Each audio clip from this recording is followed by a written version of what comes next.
Ustedes están en la obligación de hacer comprender al pueblo de América Latina que entre nosotros no deben existir fronteras, porque la patria de la raza indohispana comienza desde las riberas del río Bravo y termina en el confín sur de la Tierra del Fuego.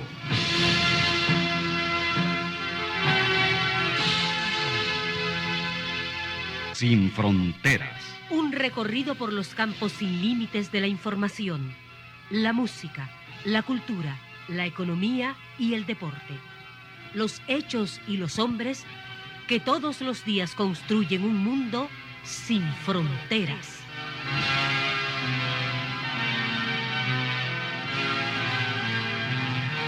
Muy buenos días, bienvenidos y bienvenidas a Sin Fronteras, en compañía de Carlos José Hurtado Ordóñez y de Luis Enrique Guerrero.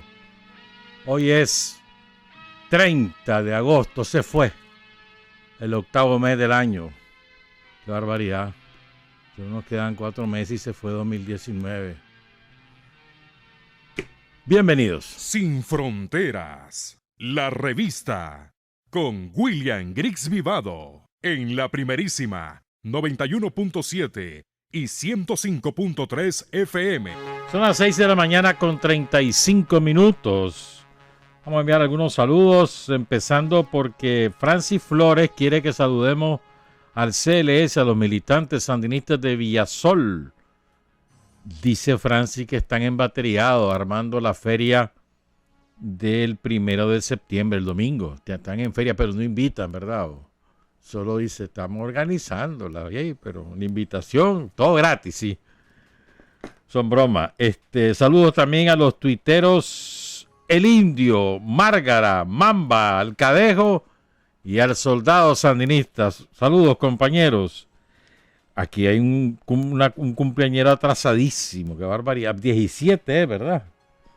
El 17 de agosto tuvo de cumpleaños Luis. Sí, pero el apellido. ¿El apellido?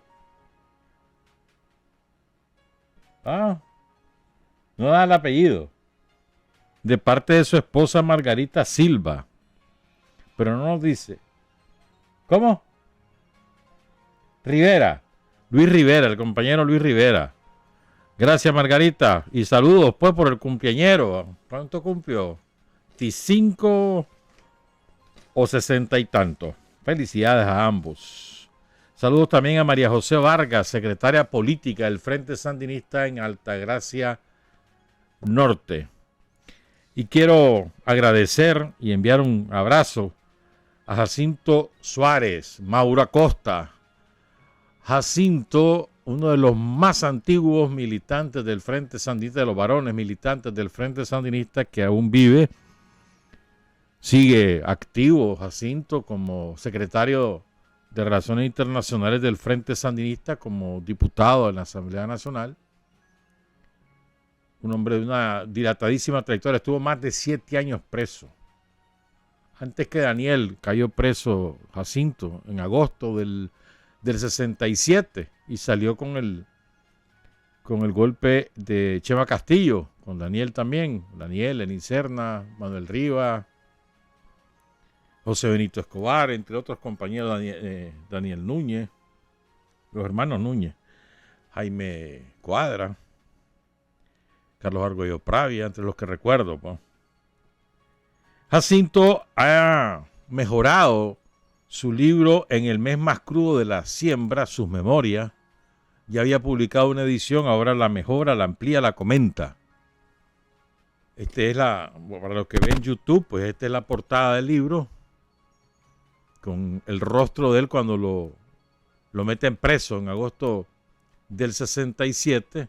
A ver, para acá es la jugada. Qué barbaridad, no estoy acostumbrado a esto. Yo soy de radio. Bueno, y gracias entonces a Jacinto, hermano de sangre y de lucha de toda la vida. Muchas gracias, Jacinto. Ya Glenda recibió tu libro también. Bueno, en San Jorge hay conmoción por San Jorge Rivas, precioso está San Jorge, cómo lo han transformado, qué barbaridad. Precioso.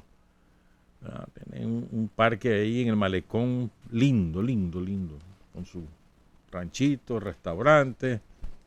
O sea, podés ir a San Jorge ahora a visitar San Jorge, además de ir a buscar las cajetas de cacao y otras cosas que venden en las artesanías de las jícaras. Ahí en San Jorge te puedes ir al malecón de San Jorge porque lo han cambiado, lo han transformado totalmente. Lindo está. Pues bueno, en San Jorge hay, bueno, además de ir a Popoyoapa, ¿no? Y a las fiestas. Decía que hay conmoción por el fallecimiento de un muchacho al que mucho querían la juventud de San Jorge, porque había fundado una academia de béisbol, era un deportista nato y neto. Su nombre era Marvin Ernesto Valdizón Montealto, tenía solamente 25 años. ¿Y qué le causó la muerte? Moto. Iba en su moto y chocó contra otra moto. Quedó muy grave, luchando por su vida. Eso fue el domingo. Luchando por su vida, pero no pudo superar las graves heridas. Y entonces ahí en San Jorge ayer había multitud de personas en la vela. Nuestras condolencias a toda la familia y a toda la juventud de San Jorge. Bueno, vamos a hablar de muchas cosas hoy. Vamos a ir tirando pinceladas y luego nos vamos a dedicar a dos grandes temas. Pero quiero empezar, actualizo. El huracán Dorian pasó de larguito, no tanto de largo, hizo sus daños en Puerto Rico, en las Islas Vírgenes, pero va directo a la Florida. Todavía no está clara la zona donde va a impactar y todavía no está seguro si va a ser en categoría 5. Por lo menos categoría 3, pero puede ser que en categoría 5. Trump está haciendo un gran escándalo porque ahora sí se está poniendo la batería, no los va a dejar abandonados como a los puertorriqueños. Te dice que es monstruoso. Bueno, hay que esperar. El caso es que probablemente impacten en la mitad de la península, al sureste de Orlando, al norte de Miami o de Fort Lauderdale.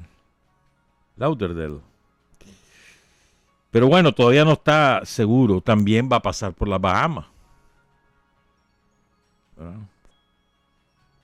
En Puerto Rico los mayores daños fueron en una ciudad costera llamada Humacao. Que ahí, mano, carros, casas, cementerios, carretera bajo el agua. Porque hay un río que pasa por ahí y ese se desbordó. También interrumpió la energía eléctrica en San Tomás y en St. John's, en las Islas Vírgenes y en San Croix. Pero bueno, vamos a ver, pues ahí hay muchos nicaragüenses en Florida y entonces, por eso lo comento, pues, porque hay mucho nica. Y debe haber preocupación, todos los que viven en la zona de probable impacto. Ya van 153 casas construidas con fondos de Taiwán. 153 familias que tienen casa nueva. Eso es concreto, hermano. Aquí solo en Managua estoy hablando, ¿verdad? Pero el programa Bismar Martínez va avanzando en todas partes. Ayer, por ejemplo, estaba leyendo que en Comalapa ayer entregaron, creo que fueron 30 lotes, ya los primeros 30 lotes para el programa Bismar Martínez. Por todos lados. Por todos lados. En Chinandega estaban removiendo los terrenos. En León. En Estelí. En todos lados. Donde ya no se pueden ocultar. Si ocultar ya no tiene donde crecer. Saludos, doctor Álvarez. Bueno. Antes de hablar un poquito de la OEA, mira. Cuando estemos plenamente recuperados, porque lo vamos a estar, menos rápido de lo que uno quisiera, pero vamos a recuperarnos con o sin la oligarquía nicaragüense, nos vamos a recuperar, como que 2 más 2 son 4, ya vas a ver. Pero cuando estemos plenamente recuperados, no olviden el sacrificio que están haciendo los trabajadores asalariados de este país. Ayer los propios trabajadores, los representantes de los sindicatos accedieron a mantener congelado el salario mínimo el resto del año. Y a ver cómo nos va para que en febrero del próximo año decidamos si hay incremento o no. No se olviden de ese sacrificio, porque es un año completito que no sube el salario mínimo.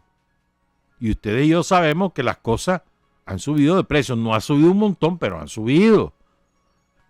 Los reales de hoy no rinden lo mismo que hace un año. Y ese es un sacrificio que están ofreciendo los trabajadores asalariados de este país para que la economía no se resienta aún más y tenga más oxígeno para recuperarse. Otra vez, los trabajadores ponen el lomo. No se nos olvide. Y no se nos olvide quién lo causó. Que nos iba bien y ya saben qué nos pasó. Toda la destrucción que hubo, hemos hablado mucho de eso. Pero no se nos olvide quién causó la destrucción de la economía. Y qué clase de responsabilidad la de los trabajadores. Encomiable. Hay que rendirles el charro. Todos los compañeros y las compañeras del Frente Nacional de los Trabajadores, principalmente. Acuérdense que el desfile del ejército es el martes. Han estado preparándose. Dicen que va a estar salvaje.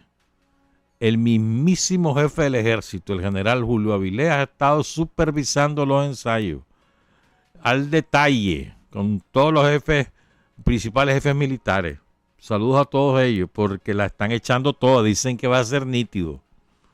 Son 40 años, la tienen que echar toda. Va a ser sobre la avenida Bolívar. Y me imagino que eso se va a poner hasta el merengue. Prepárense para un gran espectáculo que va a dar el ejército el día martes a las 4 de la tarde. Ayer, la Policía Nacional hizo algo que a mí me parece muy bonito. Es decir, convocó a muchos de sus antiguos jefes que ya están retirados y les otorgó la medalla 40 aniversario. En un acto especial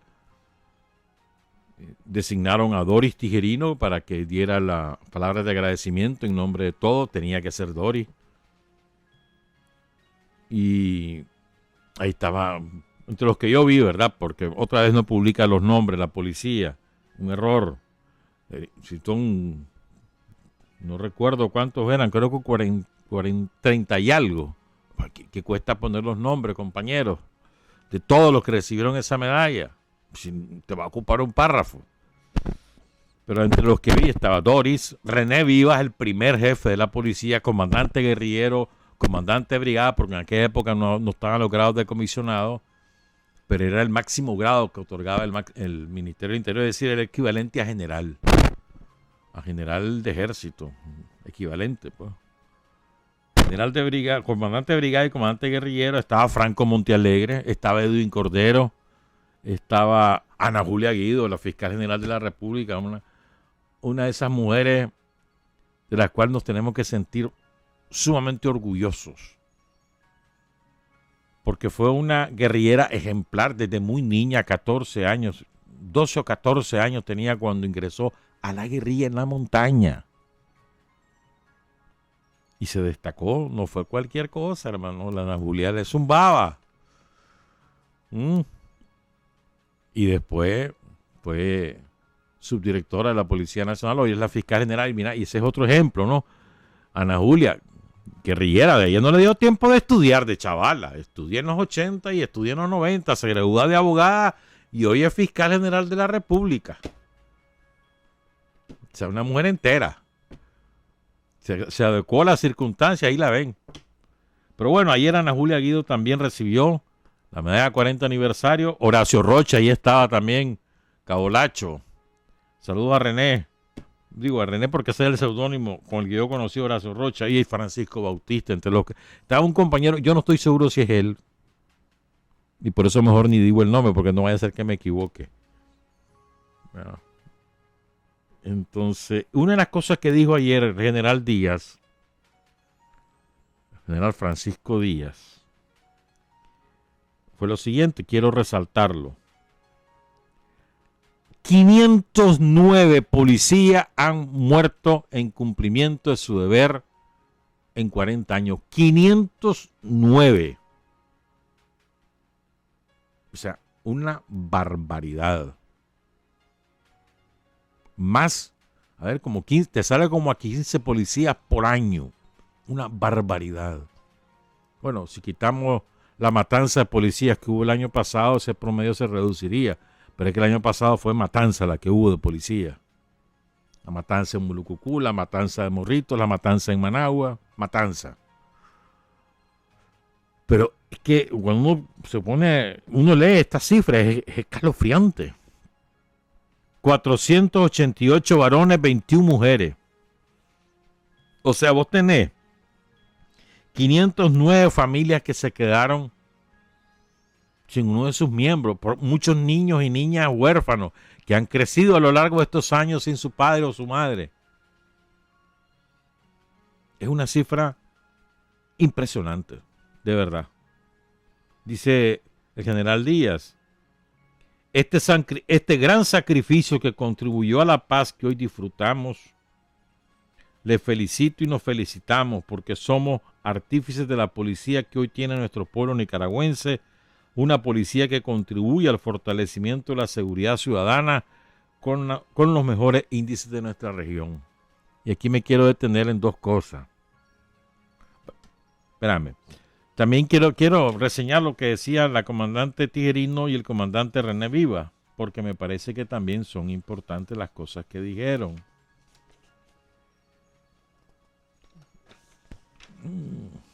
Dice el comandante Viva, dice, el principal pilar de la policía son sus principios y valores. Y dice, una policía sin valores no sirve. No te va a diferenciar para nada una policía sin valores de la guardia somocista, que fue contra la que luchaste y combatiste hasta sustituirla por una cosa que se supone mucho mejor. La técnica es fundamental. Los conocimientos son importantes, pero sin valores y principios no hay nada. Yo creo que el pueblo de Nicaragua puede estar satisfecho y orgulloso de su policía y lo que se ha venido haciendo a lo largo de 4 décadas. René Vivas Lugo. Y la comandante Tijerino decía que la policía se trata de una institución que nació en un parto de amor revolucionario, linda frase, un parto de amor revolucionario, y en una digna representante del pueblo nicaragüense que luego de vencer con heroísmo a la dictadura somocista, ofrendó parte de sus mejores hijos para que conformaran una sólida columna policial de un hermoso proyecto de la revolución. Lo que quería decir, eso es lo que decía la comandante Tijerino, lo que yo quería decir sobre este asunto es esto, mira. Estamos en 40 años y 40 años siempre, como es una cifra redonda, pues uno siempre tiende a hacer balances. Pero a lo largo de los 40 años, el periodo más difícil, más delicado que han vivido ambas instituciones, Policía Nacional y Ejército de Nicaragua, ha sido el del año pasado. Sí, vivimos una guerra en los años 80 y fue durísimo. Fue durísimo, pero una guerra en la que está involucrado la mayor parte del pueblo de Nicaragua. Sí, vivimos enfrentamientos durísimos cuando Toño Lacayo y Humberto Ortega lanzaron al ejército a disparar contra sus propios ex compañeros de armas en Estelí, en San Ramón y en Managua. Es verdad, durísimo. También cuando los jefes que escogió Toño Lacayo para la Policía Nacional, después de expulsar a René Viva en 1992 en contubernio con Humberto Ortega, esos jefes lanzaron a la policía contra el pueblo de Nicaragua. No se nos olvide. el periodo más terrible de la Policía Nacional, la administración de Fernando Caldera Mitia, Alessio. Terrible, es verdad. Pero el año pasado, hermano, miren, por un lado, si el ejército no se mantenía fiel a su mandato constitucional e intervenía de una u otra manera en la crisis del año pasado, estaríamos en guerra. Por un lado. O sea, la labor que hizo el general Avilés de resistir y resistir y resistir y mantenerse firme. Además, la cohesión que logró el general Avilés en los mandos del ejército, miren que es sumamente complicado. ¿Ustedes creen que es cajete eso? Vean los ejemplos de otros ejércitos en toda América. En toda América. Y lo complicado que es cuando hay una crisis semejante mantener la cohesión del mando. Y que toda la tropa se cohesione alrededor de su jefe. Que confíen en su jefe. Eso es sumamente complicado en una circunstancia como la del año pasado, donde hubo ataques a oficiales de mediana y de alta graduación en sus casas. Y resistieron. Es encomiable. Y luego tenían a la policía. La policía era, con las matanzas que le fueron haciendo, más tardaban en enterrar a un compañero que en matarles a otro. La cantidad de heridos que hubo, más de 300 heridos.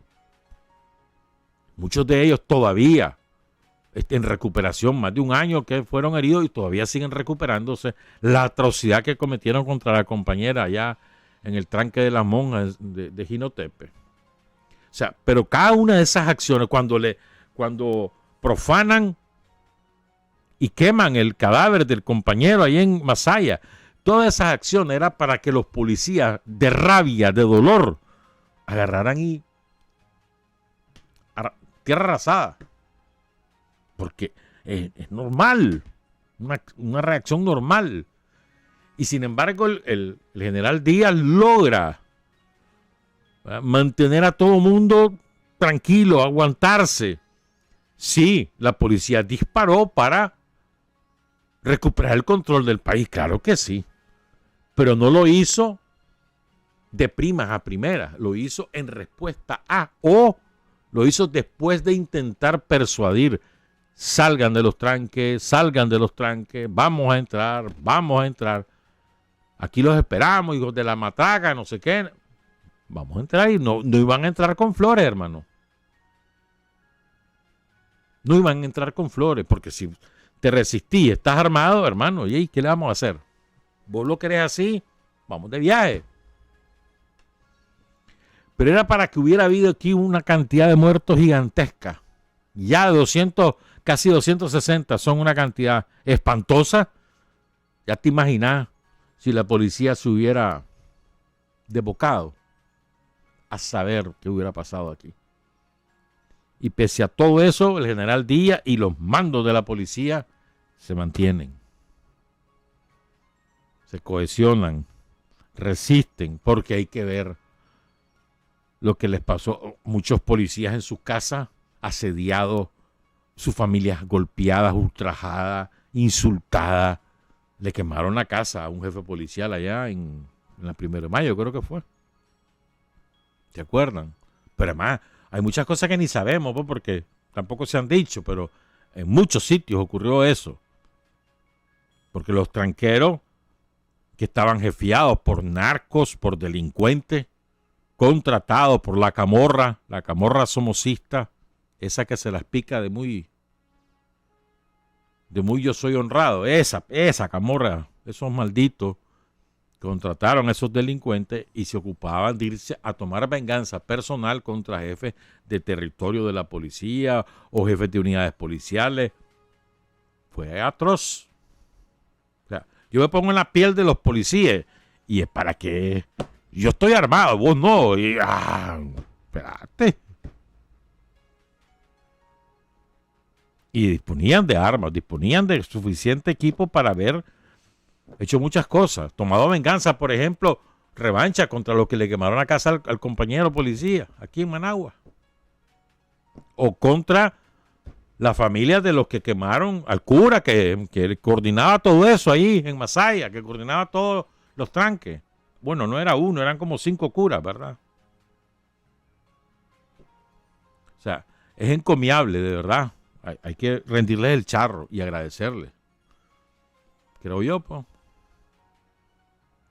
Independientemente de las críticas que uno pueda tener hacia otras vertientes del trabajo policial, tenés que irte a lo central. Tenemos una policía de lujo, no le guste o no le guste a todos esos. Ya sabemos que eso siempre van a hablar mal de todos nosotros, pero es policía de lujo, con todos los defectos que hay, y los hay. Y ustedes y yo sabemos que los hay. Muchos. Pero esos defectos frente al conjunto no son nada en comparación en el balance. Ahora tenemos que apuntar al perfeccionamiento de la depuración de todos los problemas que pueda presentar la policía. Pero entre tanto tenemos que levantarnos orgullosos. Sí, señor. Y rendirles el charro. Policía y Ejército de Nicaragua. Felicidades a todos.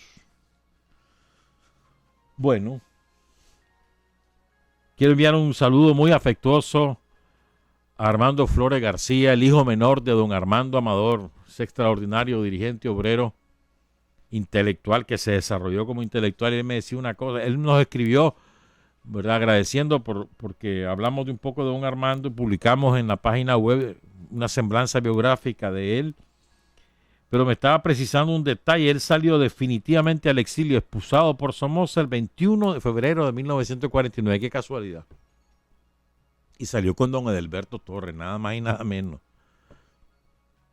Bueno, vos sabés que en esa época uno de los castigos que imponía Somoza era que te desterraban a Corn Island.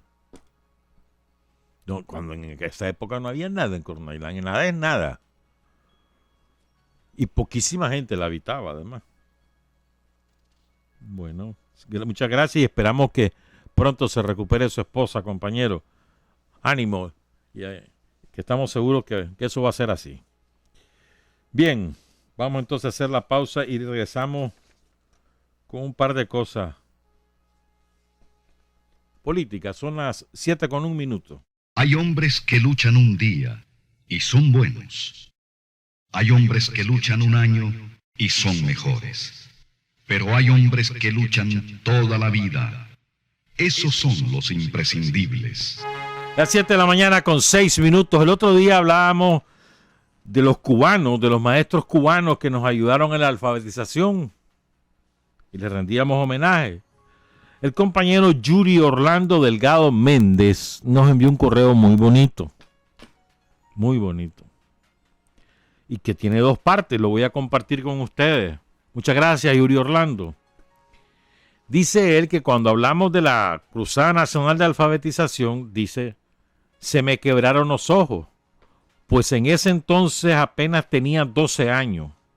No me dejaron ir a la cruzada porque dijeron que era muy cipote. Y 2 hermanos míos ya estaban en el EPA. El mayor fue al Cerro El Chile en Santo Domingo, Chontales, y el otro, al que yo le sigo, fue a la comarca El Letrero, cerca del Verdún, en Los Ángeles, Nueva Guinea. Yo quería ir, pero no quisieron. Y me daba rabia saber que habían otros chavalos de 13 años que sí iban. No obstante, miren, oigan qué bonito esto. Mi madre trabajaba en Conmema, en el recién estrenado Mercado Mayoreo, cuando todo eso era medio monte y la parte urbana de Managua terminaba en las Américas. Es verdad, si todo eso, cómo ha crecido Managua, ¿verdad?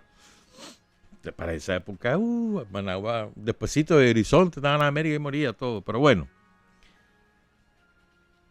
Dice, ahí había una metodóloga que me dejó enseñar en educación de adultos bajo supervisión. Ella era una señora bajita, con cabello plateado entre canos, era peruana. Le enseñé a don Carmelo, un adulto mayor que me miraba como su nieto o algo así, por mis años y sus años. Era comerciante de cebollas. Luego nos visitaba en mi casa hasta que perdimos el contacto porque, entre otras cosas, después de ser miliciano me fui a los batallones de reserva voluntario. Nunca más lo vi. Pero le enseñé, oigan esto, le enseñé las primeras letras. Firmaba con su nombre y lo hacía con la lentitud que sus años le permitían y la poca pericia del manejo del lápiz en sus manos callosas por el trabajo de una vida, pero sobre todo con mucha alegría y determinación de poderlo hacer, escribiendo cada letra de manera quebrada y espaciosa su nombre. Carmelo. Qué lindo iba a haber sido eso, ¿verdad? ¿Te imaginas la emoción tanto del señor como del chavalo? Del chavalo que le está enseñando, ya lo pudo hacer, don Carmelo, ya lo pudo hacer. ¿Te imaginas qué bonito eso? Cuántas cosas lindas hubo, ¿verdad?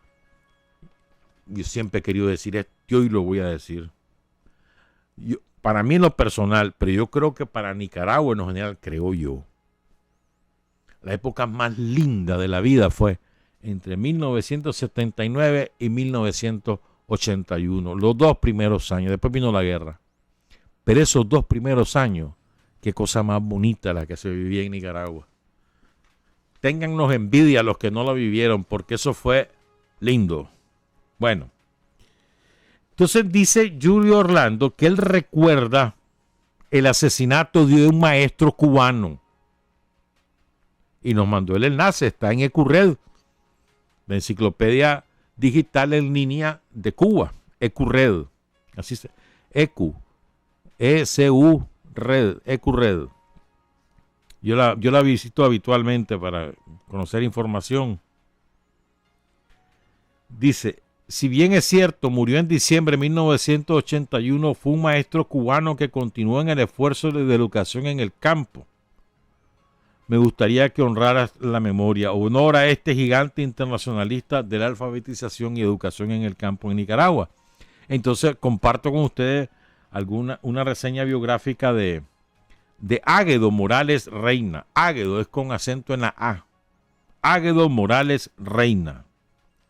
Nació el 5 de febrero de 1953. Estaría todavía entero este hombre. 53, o sea, te estoy hablando de 66 años. Sí, hombre, estaría entero. En la finca El Zambito, en el poblado Consolación del Sur, provincia de Pinar del Río. En el seno de una humilde y numerosa familia campesina, hizo sus primeros estudios en la escuela del barrio La Leña, hoy Manuel Fajardo, en El Zambito, combinando el estudio con el trabajo en el campo, como todo campesino.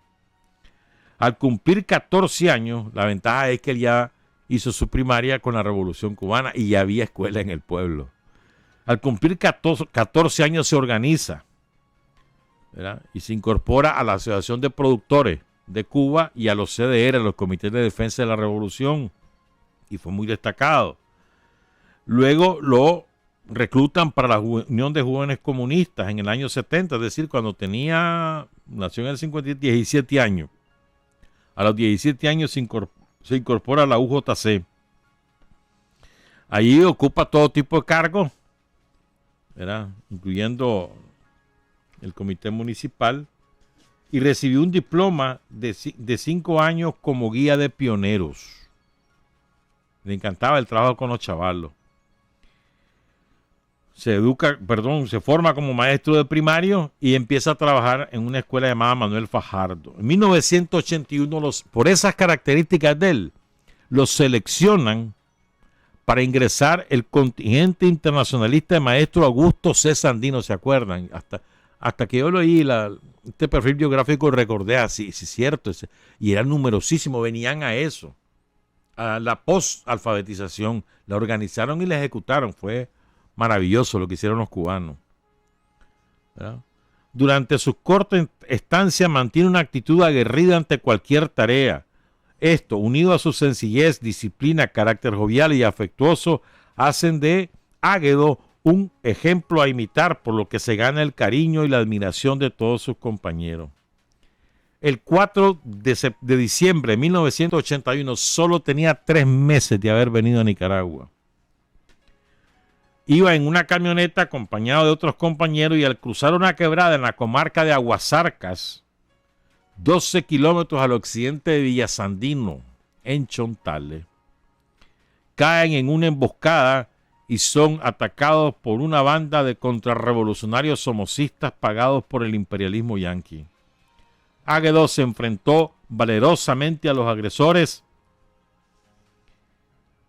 y trató de arrebatarle el arma a uno de los bandidos, momento en que recibe 3 balazos que le causan la muerte. Al morir tenía 28 años y 2 hijos. Dejó 2 hijos, 2 huérfanos. Águedo Morales Reina, maestro cubano.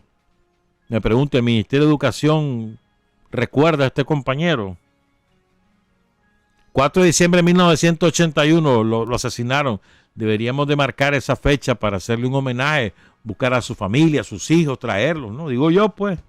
O sea, ese hombre dio su vida por este pueblo, por educar.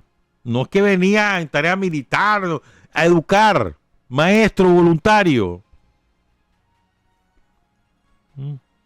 Su papá, cuando lo asesinaron, su papá dijo: los asesinos de mi hijo no podrán matar su ejemplo. Me pregunto, ¿en Villa Sandino recordarán a Águedo Morales? Es que es lo que te he dicho muchas veces, no tenemos derecho de olvidar nuestros muertos. Y Águedo Morales es uno de nuestros muertos. Pero Águedo Morales Reina, un chavalo, 28 años, imagínate vos, en la flor de la vida. Bueno, les quiero contar algo. Quiero hablar de Juan de Dios Muñoz, Juancito, uno de los más queridos guerrilleros del Frente Sandinista, uno de los más queridos, obrero que se desarrolló políticamente al punto de ser instructor, clandestino desde los 22 años. Un ejemplo según todos los que lo conocieron. Y recupero esta biografía gracias a su familia que nos la mandó hace ya un rato, unos días. Yo siempre he dicho que tengan paciencia porque siempre hay mucho material pendiente. Pero lo recupero también con una coincidencia fenomenal. Un amigo al que no le gusta que uno mencione su nombre, así que no lo voy a decir. No va a ser que me vuelvan a regañar. Un amigo me contó lo siguiente. 2 días antes que lo asesinaran, yo conocí a Juan de Dios Muñoz, dice este amigo. Estábamos en una reunión, un Víctor Hugo Tinoco, Irving Dávila, Walter Mendoza, la china Eva Samki, Bayardo Arce y yo. Teníamos problemas en la montaña. Estamos hablando de 1977.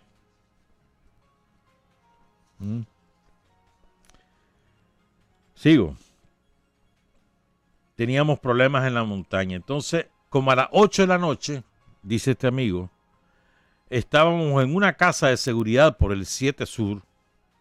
Llegó un hombre no de mucha estatura, fuerte, enérgico, con apariencia de obrero, tez blanca y un ojo de vidrio. Bayardo lo presentó. Nosotros le expusimos al compañero nuestras preocupaciones sobre la lucha ideológica en el medio estudiantil, sobre todo la lucha ideológica entre la tendencia Guerra Popular Prolongada y las otras tendencias del FSLN en las universidades. Quiero, antes de seguir con la anécdota que es muy bonita, quiero explicar de qué está hablando el compañero.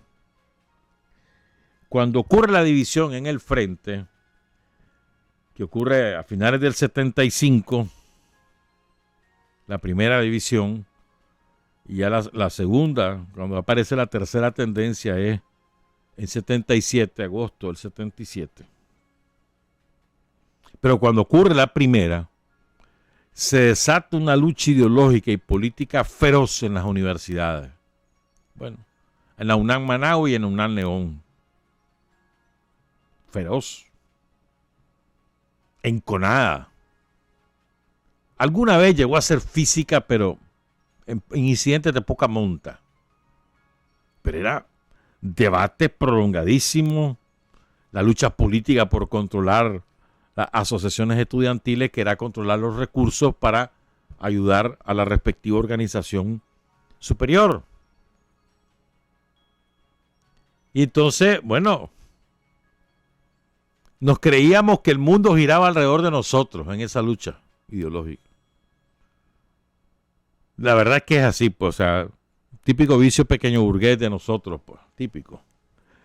Y nos creíamos que ahí íbamos a resolver el mundo. Los guerrilleros sufriendo privaciones de todo tipo, con la más feroz represión somocista que conoció este país, que se desata a partir del 30 de diciembre de 1974, después del golpe de Chema Castillo, y esa represión nunca cesó hasta que derrocamos a la dictadura. Nunca cesó. Fueron 4 años, 3 años y medio sangrientos, los más sangrientos de la historia de Nicaragua. Fueron horrendos.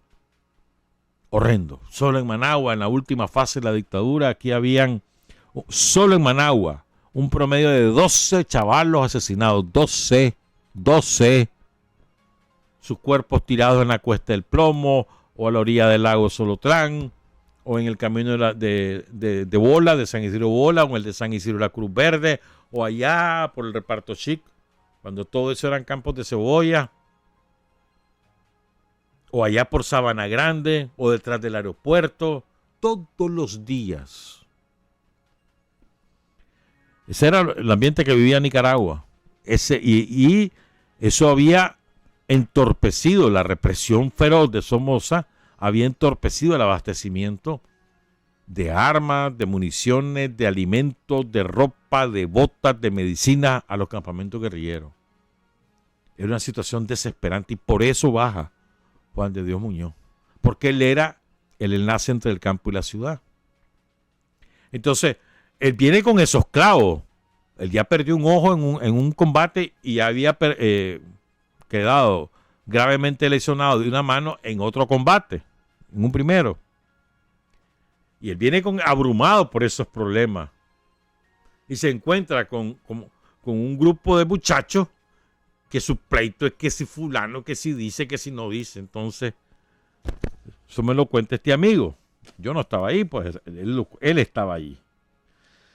Y entonces, después de escuchar todas las miserias de nosotros, los estudiantes en aquella época, las cuitas, entonces Juan de Dios les dijo a los compañeros, están Bayardo Arce, este compañero, Walter Mendoza, la China Sanqui y los otros compañeros. Y dice Juan de Dios Muñoz, miren culitos cagados, en vez de andar discutiendo inútilmente, trabajen en función de la guerrilla. Necesitamos plástico negro, botas de hule, comida, de todo. En esa dirección queremos sus esfuerzos. A la concreta, hermano. A veces nos perdemos y ese es un vicio que tenemos, que lo seguimos padeciendo. Nos perdemos en discusiones inútiles y perdemos de vista lo esencial. En aquel momento eso era lo esencial. Hoy en este momento hay 2 cosas esenciales, en mi opinión. Primero es resistir y conservar el poder y el orden constitucional de la República. Primero. Y el segundo es continuar mejorando el nivel de vida del pueblo nicaragüense. Esas son las 2 cosas fundamentales. Hay tenemos muchos problemas, ya lo sabemos. No nos perdamos en esas cosas, vámonos a la concreta. Demostremos en la concreta que nosotros sí tenemos compromiso, que nosotros no tenemos otros vicios que atacamos, que los tienen otros compañeros. En la concreta, en la práctica. Andar en esas discusiones que no, hermano. Andar pasando facturas que tienen como 60 años, literal, andar echando en cara supuestos errores que alguien ha cometido y que ya, además ya está muerto, ¿qué sentido tiene? ¿Qué sentido tiene? Lo que nos importa es recuperar lo mejor de nuestra historia, el ejemplo de nuestros mártires, de nuestros héroes, de la gente que nos precedió y que eran mucho mejor que nosotros. Recuperar esos ejemplos que nos inspiren, que fortalezcan nuestro espíritu. En ese sentido tenemos que recuperar la historia, pero no para estar pasando factura, ni hacerse que uno sabe más que el otro y que uno sabe secretos que nadie sabe. ¿Qué sentido tiene eso? ¿De qué manera eso cohesiona al sandinismo? Bueno. Entonces, quiero hablar de Juan de Dios Muñoz. Hemos publicado en la web de La Primerísima, el diario digital La Gente, el trabajo que nos envió su familia con algunos otros datos que incorporamos. Y quiero compartir, sobre todo, van a escuchar ustedes cómo murió Juan de Dios Muñoz. Y es un relato espeluznante. Juan de Dios nació el 11 de abril. Nació el 8 de marzo, día simbólico, de 1950. Es decir, estaría entero, también este hombre estaría entero ahorita, 69 años tendría. Y ahora, ¿cuántos compañeros tenemos que tienen 85, 90? Ahí andan, volando riata. Sí, hombre. Saludo a Aldo Díaz, por cierto, ya está en su casa. Saludo, Aldo. Saludo a Tete también. Y ahí están, volando riata. O sea, Juan de Dios estaría entero. 69 años, ¿qué son ahora? ¿Verdad? Hijo de Lilian Leonarda Flores Reyes, conocida como Lila Flores, y de Santiago Muñoz González. Él era Juan de Dios Muñoz Flores. Tuvo 5 hermanas, se crió con 5 hermanas. Él era el bendito entre todas las mujeres era. Su hermana mayor, Guadalupe. Después seguía Lilian, él en medio, Juan de Dios. Y después siguieron Eugenia, Lucía y Mercedes. Las adoraba. Porque él era como, por ser el hombre, entonces protegía. No le gustaba que ni a la venta fueran solas. Por muy grandecita, ni a la mayor. ¿Y dónde vas vos sola? No, espérate, te voy a acompañar. ¿Me entendés? Muy protector de sus hermanas. Era una familia sumamente pobre. Juan de Dios, a la mamá de Juan de Dios, cuando él va a nacer, la atiende una partera. ¿Quién era la partera? La abuela de su mamá, o sea, su bisabuela. Él nació en la casa. Una casa pobrecita, en el barrio San Felipe. Ahí en León. Leonés, Juan de Dios Muñoz. ¿Verdad? Entonces, bueno, hizo su primaria en el Mariano Fiallo, que quedaba ahí por el comando de la Guardia. Ahí era adscrito a la UNAM León. Ahí hizo su primaria, después empezó la secundaria, pero tuvo que dejar los estudios por falta real, hermano. Y ahí había que ayudar a la familia, eran 8 bocas. Entonces se puso a aprender oficio. Y tuvo la suerte de caer en un taller de radiomecánica.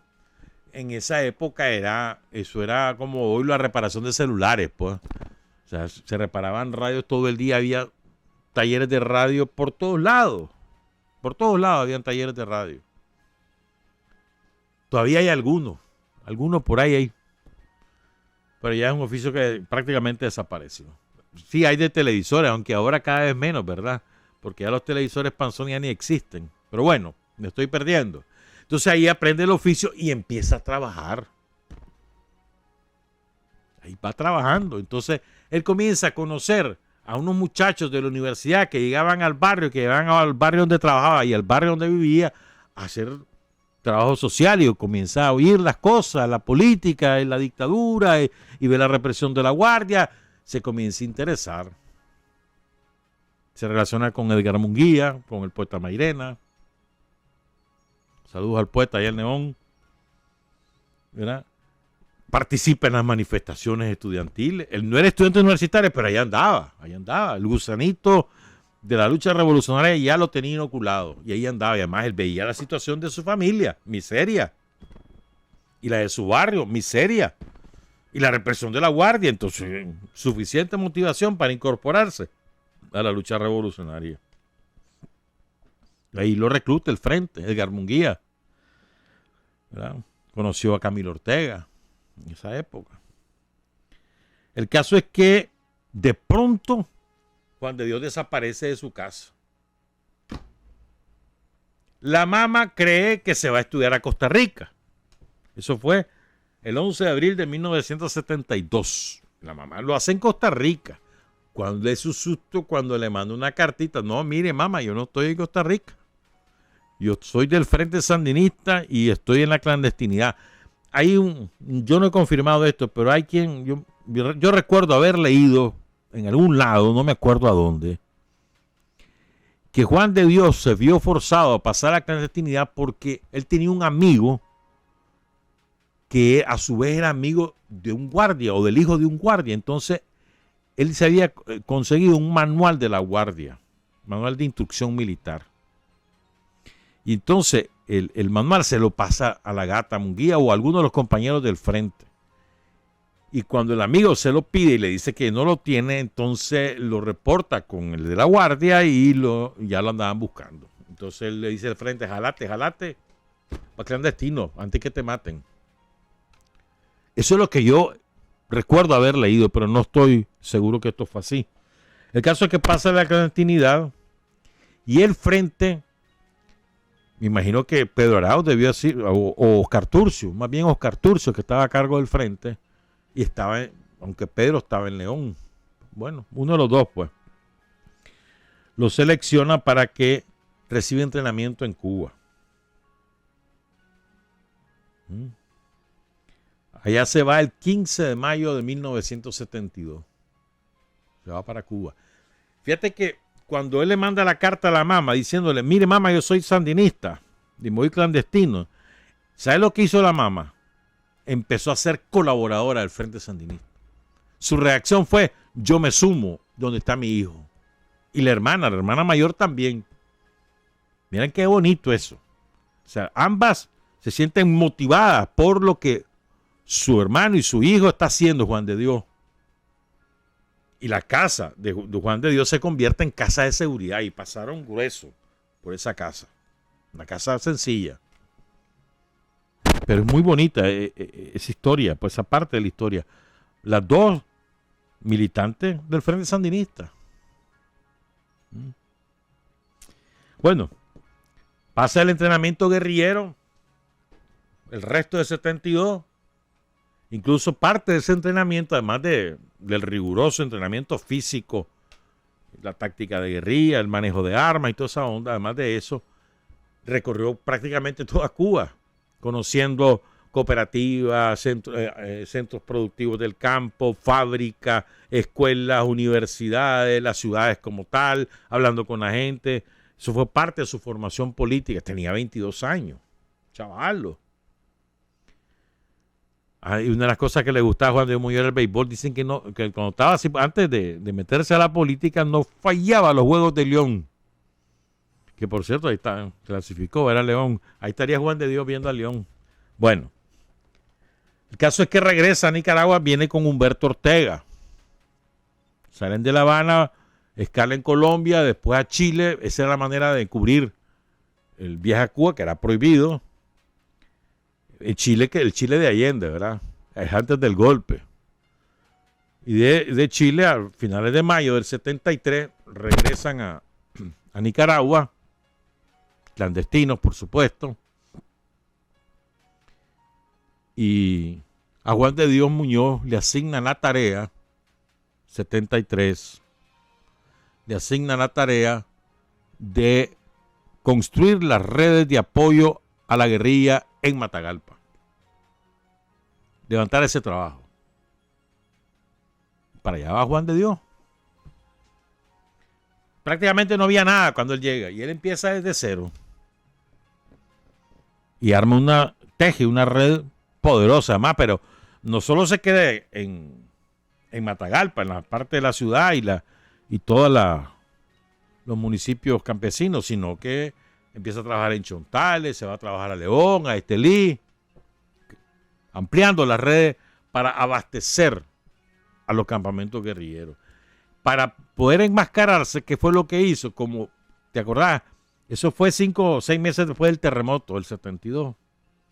Entonces, en esa época, muchísimas familias que perdieron su casa, que perdieron sus bienes, que perdieron su empleo, se fueron donde sus familias del interior, pues. Y mucha otra gente se fue de Nicaragua. Pero entonces, a los que salieron de Managua a vivir en otra ciudad del país, le llamaban los terremoteados. Eso era muy popular en aquella época. Ese adjetivo tendría una vigencia de por lo menos unos 5 años, ¿viste? Entonces, en los pueblos, en Estelí, en cualquier lado, te encontrabas un Managua, ese es terremoteado, así te decían. Pues. Entonces, la cobertura de Juan de Dios, cuando él llega a Matagalpa, es que él es un terremoteado, que anda buscando qué hacer porque perdió todo. Entonces, su contacto era un compañero que estaba incorporado al Frente Sandinista que tenía una finca. Entonces, él lo mete en la finca como trabajador suyo, como cobertura para que pueda realizar su trabajo político. Y para mejorar su cobertura, lo manda a hacer un curso a Managua de 15 días para que aprenda a manejar la motosierra. Después se incorpora a su trabajo, entonces él pasaba de motocerrista y al mismo tiempo iba a trabajar organizando la red. Después ya se dedicó a tiempo completo solamente al trabajo político, pues, pero esa fue su cobertura.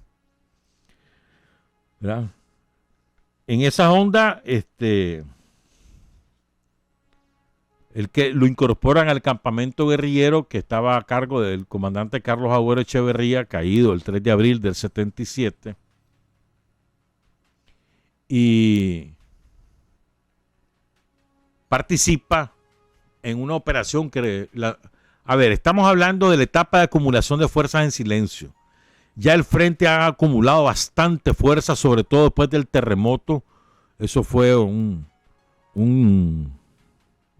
revulsivo que incorporó mucha gente al frente. Ya han pasado las jornadas estudiantiles, la incorporación con el movimiento cristiano, el trabajo por ejemplo, con el padre Uriel Molina, por ejemplo, ¿no?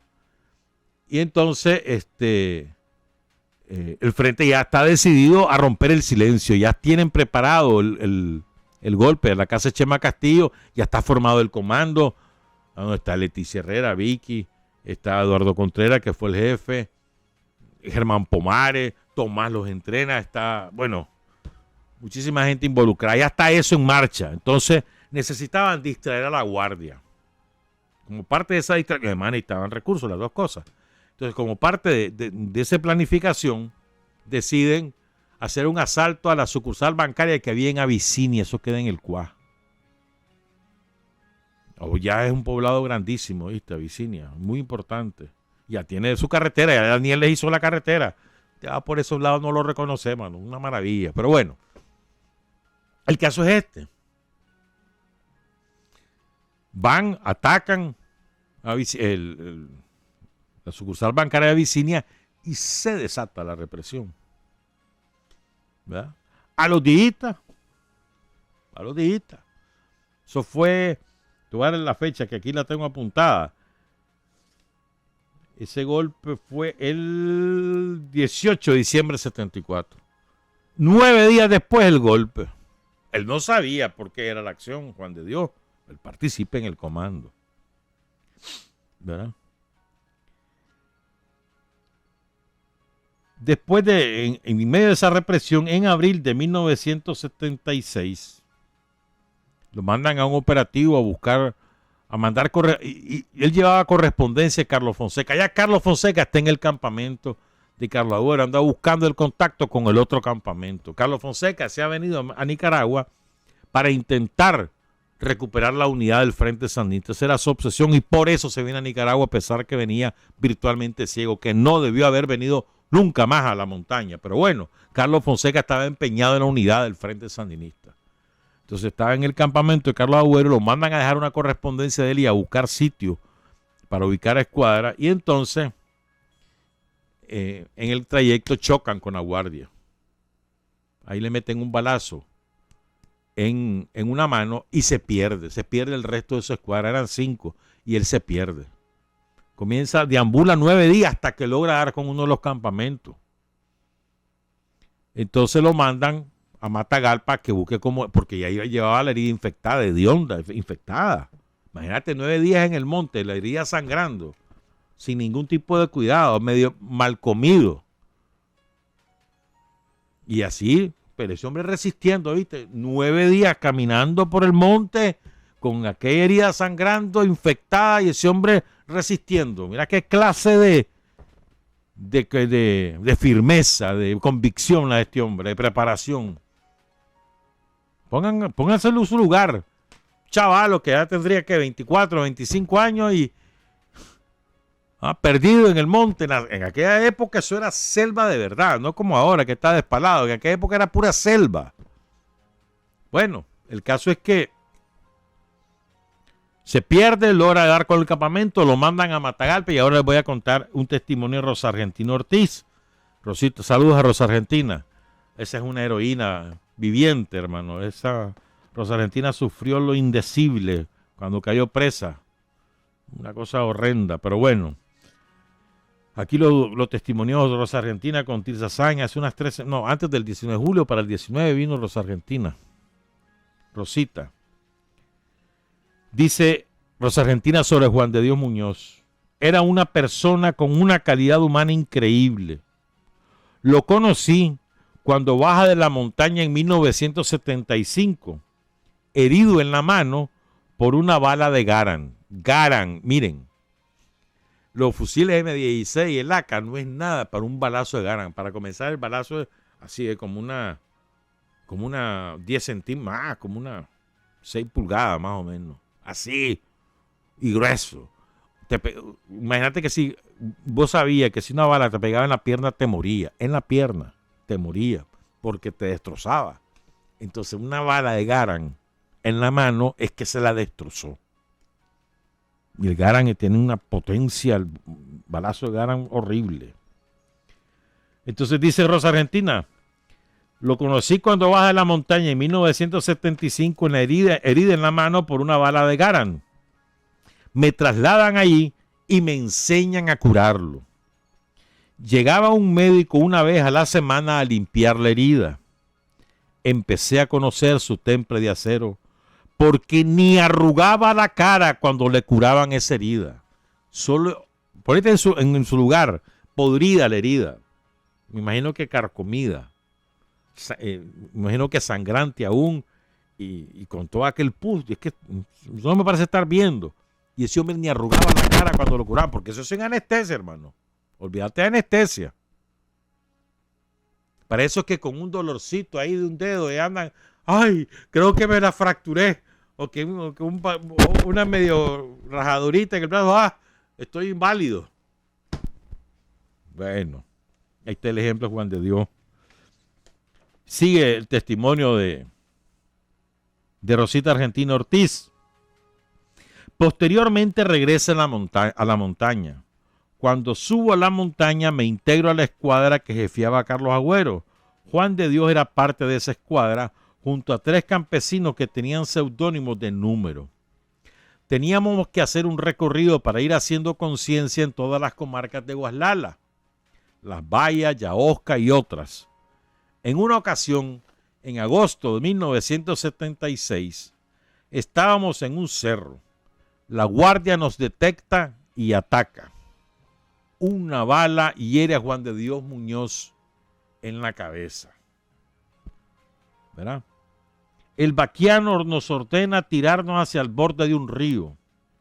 Veo a Juan de Dios Muñoz que venía totalmente bañado en sangre. Nunca se quejó y solo nos decía: adelante, adelante, adelante.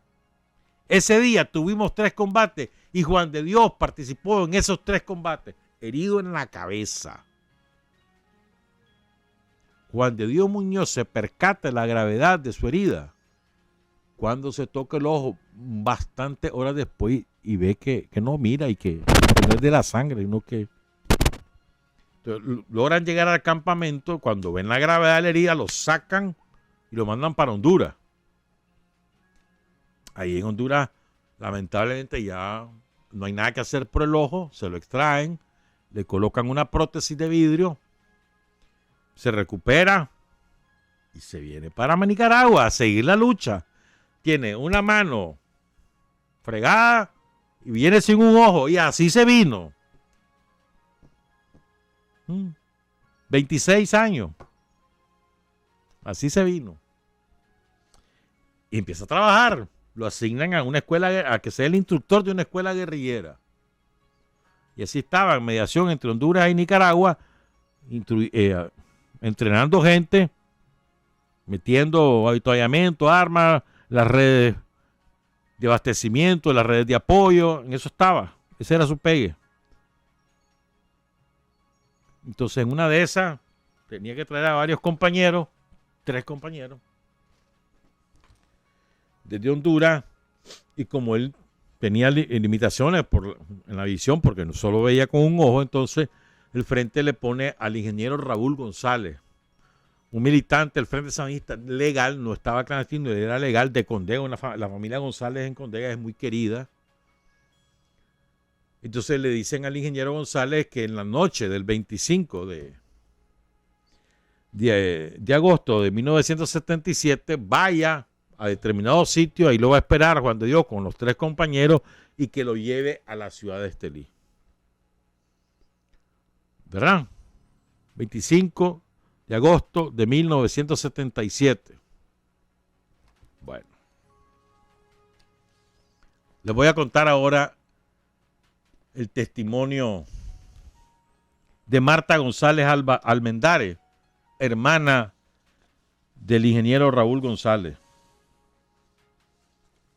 A ver si nos da tiempo de leer todo esto, porque ya son 7:45, pero voy a tratar de hacerlo. Hoy tenemos el programa del MEFCA, ¿verdad? No les puedo robar tiempo, me pega la Justa. Saludos, Justa. Dice Marta González: Raúl había estado en nuestra casa en Condega el 25 de agosto de 1977. Había tomado su café por la tarde y le prometió a mi madre que tempranito de la mañana pasaría para Limay, donde tenían junto con mi hermano René cortes de madera para cerrar. El 26 de agosto, Teresa, una persona que era como madre para todos los González, ¿verdad?, dice: ya no pasó Raúl. Ella había preparado el desayuno. Raúl había estado en una reunión la noche del 25 con compañeros del Frente Sandinista que le asignan la tarea de trasladar a Juan de Dios Muñoz. Ese fue el viaje que Raúl realizó. Nunca fue a Limay. En esa reunión se encontraba una persona que pasó el informe sobre la movilización de Raúl porque era infiltrado. Este es el maldito, no voy a decir su nombre, este es el maldito que también denunció a José Benito Escobar. Supimos que era un infiltrado hasta después del triunfo. Esteliano. Ahí está el vivo, el desgraciado. Él, ahí está vivo. Cuando yo me acuerdo de estas cosas, me da una rabia, hermano. Conozco otros iguales, ¿oíste? Que ahí andan. Pero bueno. Entonces, en la salida de Estelí hacia Condega, vienen de Condega, ¿verdad? O sea, la salida norte, la entrada norte de Estelí. Sobre la carretera panamericana hay un lugar que se llama El Dorado, es una finca. En la orilla de la carretera hay una especie de cerrito, una lomita. Ahí la guardia se escondió, ya estaba avisada que iba a llegar Raúl. No sabía con quién llegaba, pero sabía que llegaba. Llegaba con un grupo de gente, pero no sabía que con Raúl iba Juan de Dios Muñoz, ¿me entendés? No sabían el nombre. Un compañero le dijeron a Raúl, no le dan el nombre. Entonces el oreja, maldito, el espía, maldito, el infiltrado, sabe que va Raúl, pero no sabe nada más. Entonces los emboscan y los capturan vivos a Raúl y a Juancito. Juancito le puso su primer jefe en la montaña. Juan de Dios no quería que le dijeran Juancito porque será su nombre propio. Pero no, así te vamos a llamar, Juancito, y así se quedó Juancito. Todo el mundo lo conocía en el frente como Juancito. Nadie sabe que los han agarrado presos. Nadie sabe. ¿Verdad?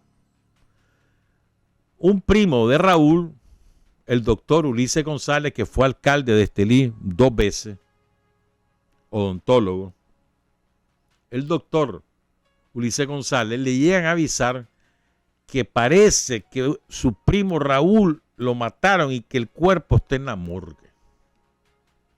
Entonces el doctor Ulises González se va a la morgue, ahí tenía su amigo, rompen una tabla ahí y entran a la morgue y oigan lo que encontraron. Raúl estaba sobre una mesa de cemento sin ropas, tenía puesto solamente el calzoncillo. Al mismo tiempo, Ulises vio cerca de la mesa donde estaba Raúl una masa. Oigan esto, una masa, una pelota grande de sangre en el suelo. Era un bulto grande de sangre colorada. Ulises se acercó para ver de cerca de qué se trataba esa masa de sangre colorada y se asustó cuando vio que era un cadáver.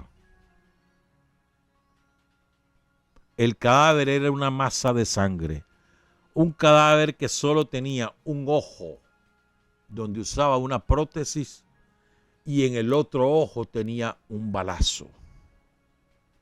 Ya no pudo seguir observando y se dedicó a Raúl. Y lo comenzaron a revisar el forense, amigo del doctor Ulises González y Ulises. Lo comenzaron a revisar dedo por dedo, parte por parte de su cuerpo.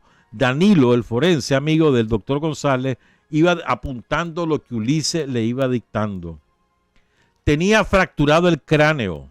Por sus oídos salía sangre, fracturada la nariz. La cara era estaba tan inflamada que su nariz se veía chiquitita.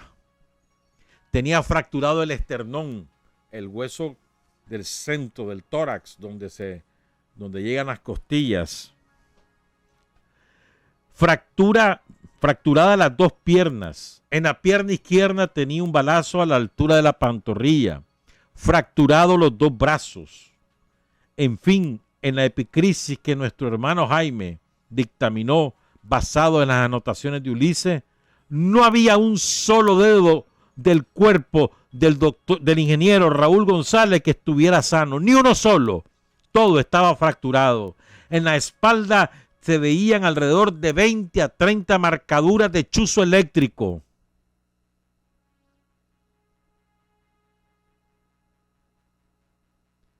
Y luego le va a avisar a la esposa. Le toca decir a él. Y le pide la ropa para irlo a vestir.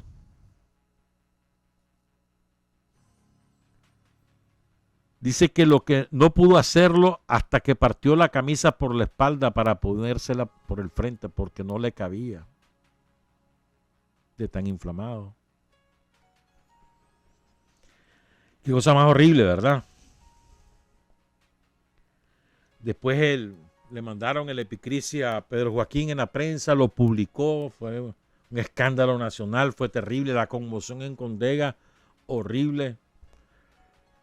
Cuando sepultaron a Raúl, dicen los condeganos que el entierro más grande de la historia de Condega fue el entierro de Raúl González. Prácticamente todo Condega concurrió al sepelio del ingeniero González. Pero quiero contarles algo más. El responso, la misa, oigan esto, con esto voy a cerrar, ya me vienen a correr.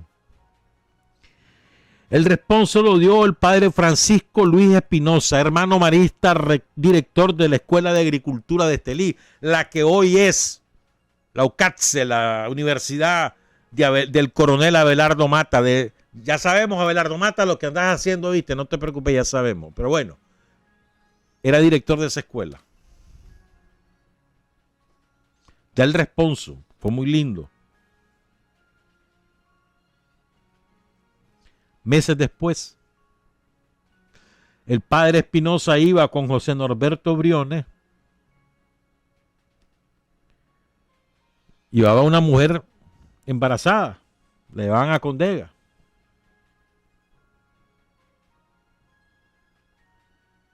La guardia los interceptó y los asesinó a los dos. Esos que se rasgan las vestiduras porque La policía protege la ciudadanía e impide que salgan los terroristas de las misas, que son mitines políticos contrarrevolucionarios, los que se hacen allá en Masaya y en otros lugares. Jamás se le ha tocado un pelón cura. Y ahora se les olvidó el asesinato del padre Francisco Luis, allá en Condega, por la Guardia. Por esa que ustedes ahora resucitaron con sus métodos.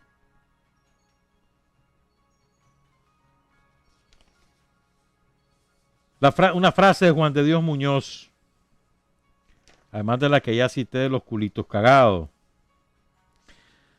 Juan de Dios Muñoz decía, compañero, grabémonos esta frase con fierro. Tenemos que dedicarnos a la revolución. Nosotros estamos consagrados para hacer esta revolución.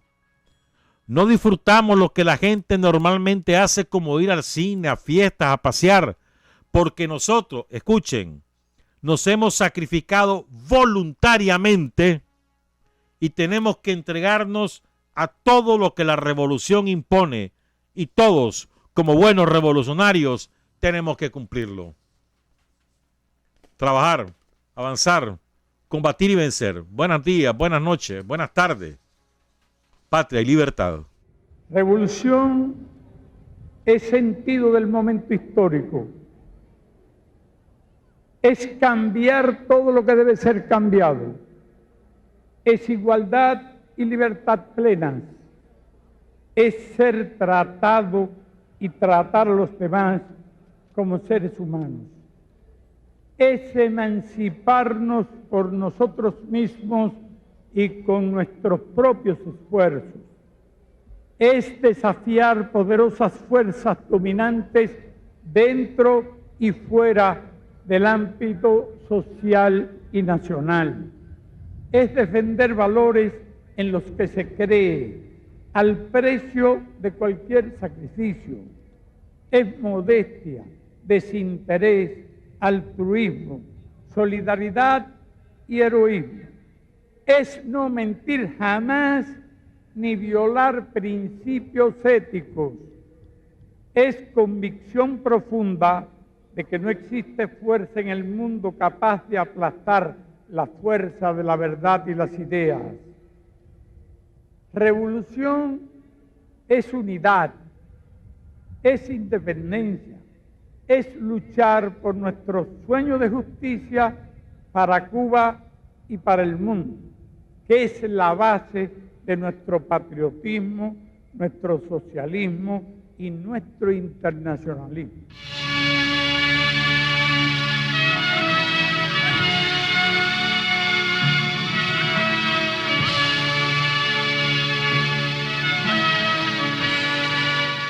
Hasta aquí, usted y nosotros hemos recorrido el mundo sin fronteras. Los hechos que los hombres producen, transformando su realidad. Desde aquí, Nicaragua, tierra